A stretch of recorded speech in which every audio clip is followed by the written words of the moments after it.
Hello, welcome inside a live edition of the Scores Table. Brian Haenchen here with you, flying solo today.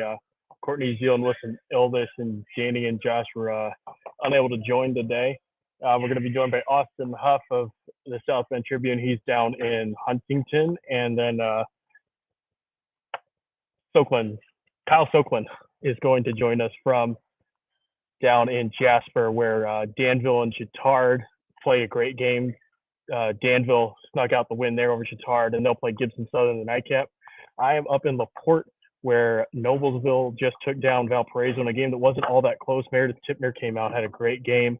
And then on the other side, Reagan Wilson as well was great for Noblesville. And then in the day's first semifinal, Lake Central pulled away for a win over Homestead. 13-0 run in the fourth quarter did the deed for Lake Central, whose defense really shined through. A really good job by Nadia Clayton on Maya Epps, the standout sophomore from Homestead, shutting her down, limiting her to 10 points, limited her touches. It was kind of a group effort, but it really was Nadia Clayton who helmed that effort there. So an impressive win by them, and an interesting matchup coming tonight with two teams that aren't afraid to play fast. They can play different styles, but it'll be a really fun game. Two teams that like to press you too. So we'll see how that battle works. We were talking about it up here, and you wonder for Lake Central if maybe you press your Noblesville a little bit, try and wear them down a little bit. That's something that Joe Huppenthal talked about in the Homestead game, was just his team's ability to wear down the Spartans and just the advantage that they have because they're able to cycle bodies in and out, and the edge that they gave them. And Noblesville, as we know, isn't a super deep team. So that could be the strategy going inside as well. On the other side, Noblesville, it's the same thing we always talk about. It's that defense, and then there's the three seniors just coming up big. Ava Shoemaker had some big threes today against Valpo. Tipner was on fire, and Reagan Wilson had a big game as well. I'll bring on Austin Huff here in just a second as we go through some other games. Eastern Hancock needed overtime to beat Sheridan in Class 2A as we kicked through Central Indiana 62-54. Kenzie Cook came up big down the stretch there for Eastern Hancock to secure them the win and keep their season alive. As I continue just bouncing all over the place, I apologize. Lawrence Central, another game that was really interesting. They were down 7 at halftime to Plainfield, but used a 13-2 run in the third quarter to take control and pull away for a 48-34 win. Bears in search of their first state championship berth. They'll be playing Center Grove, which took down Franklin by 12. Class 3A, Cameron Runner had 26 points for Hamilton Heights, but Kennedy Felling, the night's all-time leading scorer, dropped 30 to lift Norwell to a 64-50 win over Hamilton Heights. Third straight season, I believe it is, that Hamilton Heights season ends in semi-state. Moving on in the other matchup, Norwell will be facing Bremen. I think it is. Austin Huff was there. I'll bring him in here in just a second to talk about that game. 3A South, we talked about Danville, Gibson Southern. And 2A, Bishop Lures pulled away for a 56-38 win over LaPel.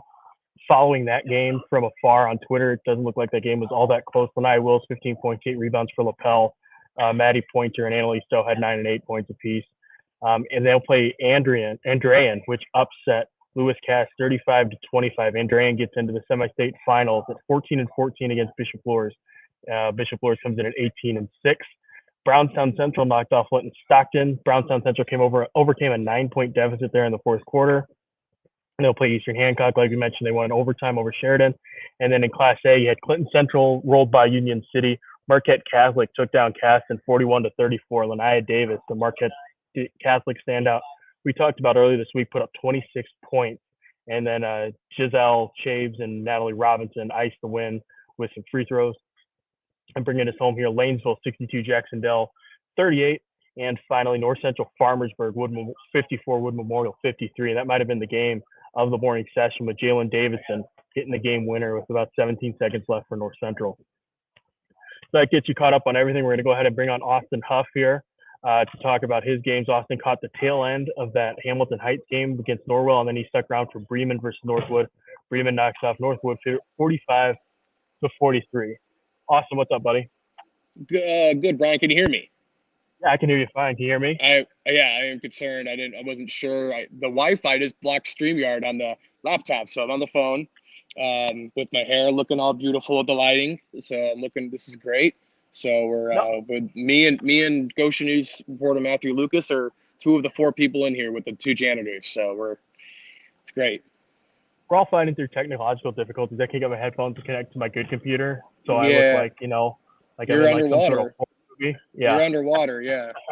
Yeah. You ever been to LaPorte? You were up here last week, right? I have seen 4 teams lose in a row in LaPorte girls basketball. So I am the cursed place. That's a cursed place for my teams that I cover. So yes, I've been there numerous times.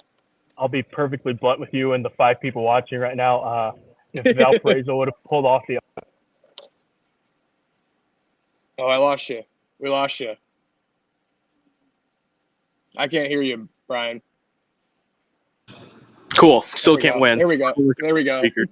Yeah, so I was saying that if Valpo would have pulled the upset, I would be driving down to Jasper right now instead of doing the show. Austin, Yeah. let's talk about your game, Bremen versus Northwood, 45-43. I was trying to follow loosely off your tweets, but just talk us through what happened in that game. Kind of a surprising result in the sense that Bremen led wire to wire. They never trailed.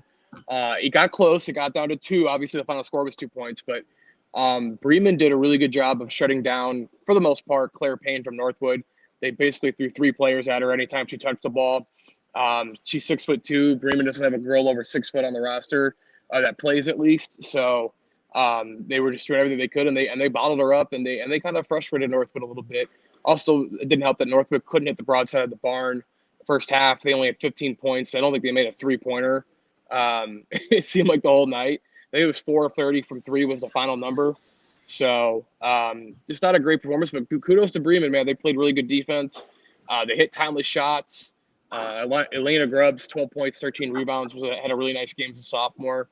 Emma Kincaid, 14 points. Kyla Foster, 13. So they kind of bounced around their 3 main scorers, and here they are. You had told me 3 weeks ago that they'd be a Final Four team. I would not have believed anybody.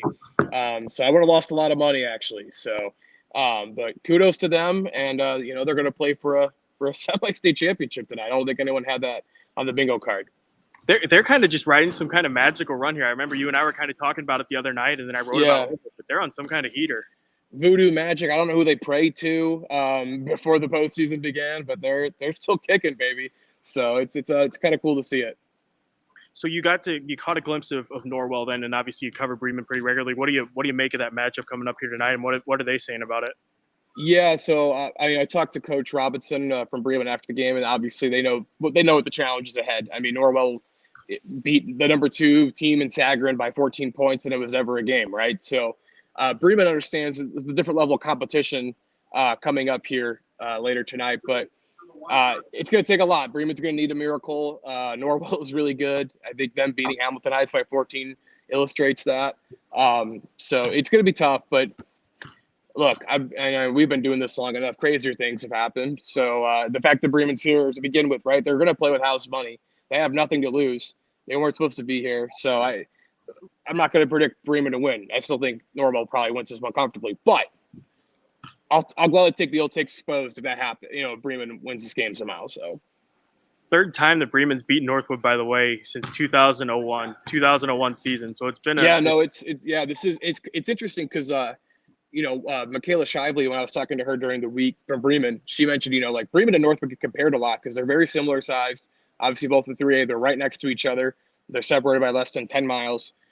So this is kind of like a rivalry in a sense. So not like conference rivals or anything like that, but it is a rivalry. There's a lot of people that know each other from both communities. So to be able to get Northwood in a semi-state game is like a huge thing for a lot of people from Bremen. So anything after this point is kind of icing on the cake. This is their first Final Four appearance in program history. They're going to enjoy it. And they stayed on the court for like 30 minutes after the game. Like they really soaked it in. And we'll see how they look in, 5 hours. So. On the other side, and I apologize, my audio cut out there for a minute. How did they address Jocelyn Edwards and Claire Payne inside? Well, Jocelyn Edwards has been injured, so she did not play. She tore her ACL last month. So but yeah, Claire Payne, they triple teamed her basically every time she caught the ball. At least 2 people were on her. And I have a photo where literally 4 of the 5 Bremen girls are all around Claire Payne. Like they just were like, we are not letting her beat us. And she still had 11 points and 11 rebounds. I mean, she still got, a decent production, not maybe what she wanted, but to still do 11 and 11 with 4 people guarding her pretty much every time she caught the ball was impressive. And look, if Northwood makes a couple more outside shots, they probably win this game. They shot 4 of 30 from 3-point range. So that is courtesy of Matt Lucas from Goshen News. I did not keep track of that stat. So as soon as it got 0 for 5, Matt was probably right on that. He was like, we're going to keep track of this. So So what time is your game tip off tonight? You got an 8 o'clock start? 8 p.m. Yeah. If anyone has any recommendations to kill 4 hours in Huntington, let me know. Sounds good. Good stuff. Awesome. I'll get you back to writing, and appreciate it, buddy. I'll see you later tonight. See you on the other side.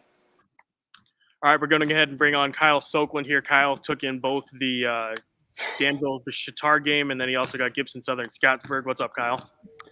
Oh, just living the dream right now. Sitting alone here in an empty gym. Yeah, you're battling. You were battling music issues. I can't get a Bluetooth thing to work for my life. We're both batting like 1,000 right now, and I can't talk. This is awesome. Yeah, luckily they shut the music off earlier, so I won't wreck your YouTube video. Thank God. Yeah, I'd rather not get like rights restricted or something like that for this. Let's start with the first game because you were in attendance for Danville Bishop Chatard. I'll be honest, as somebody who's covered both teams, it came as a bit of a surprise just with the schedule that Chatard's played. They played Gibson Southern earlier this year. They played Scottsburg actually too. Kind of felt like Bishop Chatard was favored in there, but Danville got ahead and pulled away by 10 or won by 10. What did you see? Well, for one, I was impressed by Danville's guards, specifically Emma Enselet. And I think I would consider Addison Davis also a guard, just the way she moved up and down the court. Between that and, frankly, really good defensive pressure on the perimeter, they got the lead up to double digits pretty quick. It also helped that Chatard's bigs got in foul trouble in the first half. So I think they sat most, if not all, in the second quarter, which is when Danville kind of stretched that lead to begin with. But the game changed when what's her name? Anna Kasky. Uh-huh. When she fouled out about midway through the fourth quarter, it was a 1 or 2 point game, and felt like the opening Danville needed to pull away. Yeah. So how much? So she missed. You said most of the fourth quarter they were without Kasky. I'd say she fouled out 3-4 minutes left. Ooh. She sat most of the second quarter, which is when Danville stretched the lead and probably opened some eyes by leading by 15 at halftime. But she was definitely the best player in the third quarter when Chatard pulled up. I think maybe even the lead or right within one. That tweet caught my attention, and the one from Gibson Southern Scottsburg when it suddenly became less of a game. I mean, it started out back and forth, right? Like it was pretty close there in the early going, or was it did Gibson Southern have control early? That was one of the more hectic and frankly fun games I've watched all year, just from an offensive standpoint, because it was back and forth the entire game. Gibson got up 10 in the third quarter, and then Ellie Richardson popped off for 21 points on her own in this third quarter. Wow. She finished with 32.